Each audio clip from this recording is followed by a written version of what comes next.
Hello everyone, welcome to educative space. आज इस वीडियो में हम सरदार पटेल यूनिवर्सिटी द्वारा प्रोवाइड किए गए डिफरेंट कोर्सेज और उनकी जो सीट्स हैं जो सब्सिडाइज्ड हैं और नॉन सब्सिडाइज्ड जो इशू हुई हैं इन कोर्सेज के अंडर, उनके बारे में डिस्कस करेंगे।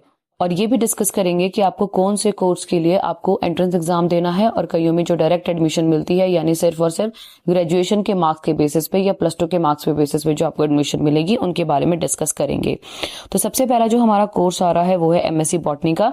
तो जो एमएससी बॉटनी का जो कोर्स है वो आपका एंट्रेंस एग्जाम के थ्रू होगा, जिसमें आपकी 20 सीट्स सब्सिडाइज्ड हैं और 10 नॉन सब्सिडाइज। इसके बाद कुछ प्राइवेट कॉलेजेस भी हैं जहां आपको ये जो बची हुई बाकी जो कैंडिडेट बचे होंगे वो वहां भी सीट एक्वायर कर सकते हैं। उसके बारे में डिस्कस करेंगे आगे कि कौन कौन से प्राइवेट कॉलेजेस में आप, और कुछ कुछ गवर्नमेंट कॉलेजेस भी हैं जहां आप क्या कर सकते हैं, एमएससी बॉटनी में अपना जो कोर्स है वो कंप्लीट कर सकते हैं 2 साल का।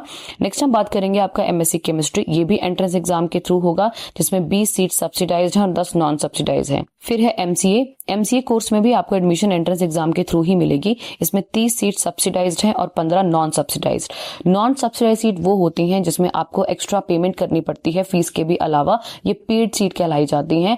और जो सब्सिडाइज होंगी, जो मेरिट में अपर 20 बच्चे पहले जो होंगे जिनका मेरिट लिस्ट में सबसे पहले नाम आएगा, उनको ये सीट अलॉट की जाएंगी। उनको सिर्फ और सिर्फ कम फीस देनी है, जो एक नेचुरल फीस है यूनिवर्सिटी की। उसके अलावा उन्हें कोई भी फीस पे नहीं करनी, कोई एक्स्ट्रा अमाउंट पे नहीं करना पड़ेगा। उसके बाद आता है जैसे एमएससी एनवायरमेंट साइंस का है, तो इसका जो आपके पास कोर्स में आपको एडमिशन मिलेगी थ्रू मेरिट मिलेगी, यानी जो आपके ग्रेजुएशन के मार्क्स होंगे उस बेसिस पे मेरिट लिस्ट बनेगी और आपको आगे फर्दर एडमिशन दी जाएगी। इसमें 20 सीट सब्सिडाइज्ड हैं और 10 नॉन सब्सिडाइज्ड हैं।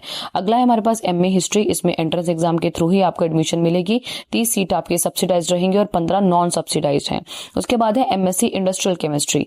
इसमें भी आपको क्या करना पड़ेगा, ये आपके जो ग्रेजुएशन के मार्क्स है उसके बेसिस पे, यानी मेरिट के बेस पे आपको एडमिशन मिलेगी। आपको इसके लिए कोई भी एंट्रेंस एग्जाम नहीं देना है, जिसमें आपको 20 सीट अलॉट करी गई हैं और 10 आपकी नॉन सब्सिडाइज्ड है। एमबीए की बात करें तो इसमें भी आपको एंट्रेंस एग्जाम देना पड़ेगा, जिसमें 30 सीट आपकी सब्सिडाइज्ड है और 30 ही नॉन सब्सिडाइज्ड है। एमएससी फिजिक्स का जो भी कोर्स है एंट्रेंस एग्जाम के थ्रू ही एडमिशन मिलेगी, तो इसकी 20 सीट सब्सिडाइज्ड है और 10 नॉन सब्सिडाइज्ड है। एमए पब्लिक एडमिनिस्ट्रेशन, इसमें आपको एसपीयू में और हिमाचल प्रदेश यूनिवर्सिटी में तो इसका एंट्रेंस होता है, लेकिन आपका सरदार पटेल यूनिवर्सिटी में आपको मेरिट के बेस में इस कोर्स में एडमिशन मिल जाएगी, जिसमें आपकी 30 सीट सब्सिडाइज रहेंगी और 15 नॉन सब्सिडाइज्ड। अगला है एमएससी जूलॉजी। एमएससी जूलॉजी में आपको एंट्रेंस के थ्रू एडमिशन मिलेगी, जिसमें 20 आपकी सब्सिडाइज्ड रहेंगी और 10 नॉन सब्सिडाइज्ड। नेक्स्ट है बीएससी एमएससी इंटीग्रेटेड फिजिक्स। ये जो कोर्स है ये मेरिट के बेस पे, यानी जो +2 के एग्जाम होंगे उसके बेसिस में आपको एडमिशन मिलेगी। 15 इसमें सब्सिडाइज सीट होंगी और 5 इसमें नॉन सब्सिडाइज होंगी। इसमें आपकी बीएससी और जो एमएससी होगी 5 साल का कोर्स रहेगा, आपकी कंप्लीट करवाई जाएगी। और इन्होंने मेंशन किया है कि नंबर ऑफ सीट आपकी इंक्रीज और डिक्रीज हो सकती है एडमिशन के टाइम, तो वो भी पॉसिबल है। नेक्स्ट हम देखेंगे कि कौन कौन से कॉलेज हैं जो यूनिवर्सिटी के साथ एफिलिएटेड, और वहां भी आपको क्या मिल सकती है, इन कोर्सेज में एडमिशन मिल सकती है। सबसे पहले बात करेंगे हम एमए हिंदी। तो इसमें जो आपका गवर्नमेंट कॉलेज करसोग है वहां इसकी 30 सीट्स हैं, और यहाँ भी जो सरदार पटेल यूनिवर्सिटी ने एंट्रेंस एग्जाम लिया होगा उन्हीं के मार्क्स के बेसिस पे ऊपर आपके एडमिशन मिलेगी। पहले वो मार्क्स काउंट होंगे और उसके बाद अगर देखा जाएगा कि किस हिसाब से बच्चे के मार्क्स हैं, ये क्या है, सीट्स कितनी बच रही हैं, फिर उस हिसाब से डिसीजन लिया जाएगा। पहला गवर्नमेंट कॉलेज करसोग मैंने आपको बताया, इसमें 30 सीट सैंक्शन है एमए हिंदी की। फिर बल्लभ गवर्नमेंट कॉलेज जो मंडी है उसमें 35 सीट मेंशन है। गवर्नमेंट कॉलेज कुल्लू में भी 30 सीट्स हैं। एमए इंग्लिश की बात करें तो जो गवर्नमेंट कॉलेज जोगिंदर नगर है उसमें 20 सीट्स हैं इंग्लिश की। गवर्नमेंट कॉलेज करसोग में 30 हैं। बल्लभ गवर्नमेंट कॉलेज मंडी में 30 हैं। और गवर्नमेंट कॉलेज हरिपुर जो मनाली में है, ठीक है, उसकी 20 हैं। और गवर्नमेंट कॉलेज कुल्लू में 30 सीट इंग्लिश की हैं। नेक्स्ट हम बात करेंगे एमए पॉलिटिकल साइंस। तो ये गवर्नमेंट कॉलेज करसोग में 30 सीट हैं जो कि गवर्नमेंट सीट रहेंगी। बल्लभ गवर्नमेंट कॉलेज मंडी में 35 सीट्स हैं एमए पॉलिटिकल साइंस की। गवर्नमेंट कॉलेज सरकाघाट में 20 है। गवर्नमेंट कॉलेज जो हरिपुर है मनाली का उसमें 30 है। और गवर्नमेंट कॉलेज कुल्लू उसमें भी 30 है। नेक्स्ट है एमए इकोनॉमिक्स। तो एमए इकोनॉमिक्स की गवर्नमेंट कॉलेज जोगिंदर नगर में 40 सीटें हैं। बल्लभ गवर्नमेंट कॉलेज मंडी में 35, गवर्नमेंट कॉलेज सरकाघाट में 20 हैं। गवर्नमेंट कॉलेज कुल्लू में 30 हैं।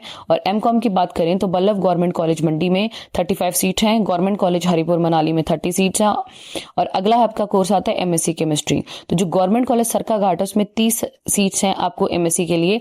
एमएलएसएम कॉलेज सुंदरनगर जो है आपको उसमें 40 सीट्स मिलेंगी। और Abhilashi PG institute of science नेट चौक में भी आपको 40 एमएससी की सीट्स मिल जाएंगी। नेक्स्ट आता है एमएससी बॉटनी। एमएससी बॉटनी का जो है उसमें भी जो MLSM कॉलेज है सुंदरनगर का, उसमें 30 सीट्स हैं। अभिलाषी पीजी इंस्टीट्यूट ऑफ साइंसेज में 40 और अगला है MSc जूलॉजी। तो MSc जूलॉजी का जो कोर्स है वो यूनिवर्सिटी कैंपस के अलावा MLSM कॉलेज सुंदरनगर में है, जो कि 30 सीट्स हैं उसकी। नेक्स्ट हमारे पास आता है MSc फिजिक्स, तो जो गवर्नमेंट कॉलेज सरका घाट है उसमें 30 सीट्स हैं और जो MLSM कॉलेज सुंदरनगर है उसमें 40 हैं। MSc मैथमेटिक्स की बात करेंगे, जो बल्लभ कॉलेज मंडी है, गवर्नमेंट कॉलेज मंडी का, वहां आपको 35 सीट्स मिल जाएंगी, उसके अलावा कहीं नहीं है। नेक्स्ट है MTTM का कोर्स, तो उसमें सिर्फ एक ही कॉलेज गवर्नमेंट कॉलेज कुल्लू में 30 सीटें अलॉट की गई हैं। नेक्स्ट आता है PGDCA, तो PGDCA का जो गवर्नमेंट कॉलेज जोगिंदरनगर है वहां 30 सीट्स हैं। वल्लभ गवर्नमेंट कॉलेज मंडी में 90 सीट्स हैं। गवर्नमेंट कॉलेज सरकार घाट में 80 सीट है और विजय इंस्टीट्यूट ऑफ हायर एजुकेशन नेर चौक में आपकी 60 सीट्स हैं VGDCA की। नेक्स्ट आता है हमारे पास BCA में जो गवर्नमेंट कॉलेज जोगिंदरनगर है वहां 60 सीट रहेंगी। बल्लभ गवर्नमेंट कॉलेज मंडी में 80, गवर्नमेंट कॉलेज सरकाघाट में 60 है, MLSM कॉलेज सुंदरनगर में 60 हैं, विजय इंस्टीट्यूट ऑफ हायर एजुकेशन नीर चौक में 60 हैं और गवर्नमेंट कॉलेज कुल्लू में 40 हैं। नेक्स्ट हम बात करेंगे BBA की, तो BBA की भी गवर्नमेंट कॉलेज जोगिंदरनगर में 40 सीट हैं। आपके पास जो बल्लभ गवर्नमेंट कॉलेज मंडी है उसमें 70 हैं, गवर्नमेंट कॉलेज सरकाघाट में 40, MLSM कॉलेज सुंदरनगर में 60 और विजय इंस्टीट्यूट ऑफ हायर एजुकेशन नेर चौक में 50 हैं और गवर्नमेंट कॉलेज कुल्लू में 40 हैं। तो ये सारे वो कॉलेज हैं जो सरदार पटेल यूनिवर्सिटी के साथ एफिलिएटेड हैं। तो यहाँ भी आपको जो एंट्रेंस एग्जाम का आपका स्कोर रहेगा उसके बेसिस में एडमिशन मिल सकती है और साथ में जो एग्जाम आपके मेरिट बेस है, यानी जिसमें ग्रेजुएशन के मार्क्स आपके लिए जरूरी हैं, उनके बेसिस में आपको एडमिशन मिल जाएगी। जो एंट्रेंस एग्जाम का एडमिट कार्ड है उसे डाउनलोड कर लें, यूनिवर्सिटी ने अपनी साइट पे उन्हें अपलोड कर दिया है, तो आप वहां से डाउनलोड कर सकते हैं। आपको कोई भी फर्दर इन्फॉर्मेशन चाहिए होगी सरदार पटेल यूनिवर्सिटी मंडी के रिगार्डिंग, तो आप हमें कमेंट बॉक्स में कमेंट कर सकते हैं। हम पूरी कोशिश करेंगे आपकी हेल्प करने की। और आपने वो भी ध्यान रखना है, जो जो कोर्सेज आपके मेरिट बेस पे सिलेक्शन आपकी होगी, तो उसमें भी आपने जैसे ग्रेजुएशन का रिजल्ट आएगा, आपने अपने जो रिजल्ट डॉक्यूमेंट है उसके बेसिस पे आपने क्या करना है, अपना ये जो जिसपे मेरिट के बेस पे आपको एडमिशन मिलेगी वहां आपने अपना एप्लीकेशन फॉर्म फिल करना है, फिर काउंसलिंग के थ्रू आपको एडमिशन मिल जाएगी। और अगर आपको ये वीडियो हेल्पफुल लगी होगी तो इसे जरूर शेयर करें, चैनल पे नए हैं तो चैनल को सब्सक्राइब करें और आने वाली वीडियो की नोटिफिकेशन के लिए बेल आइकन पर क्लिक करें। Thanks for watching.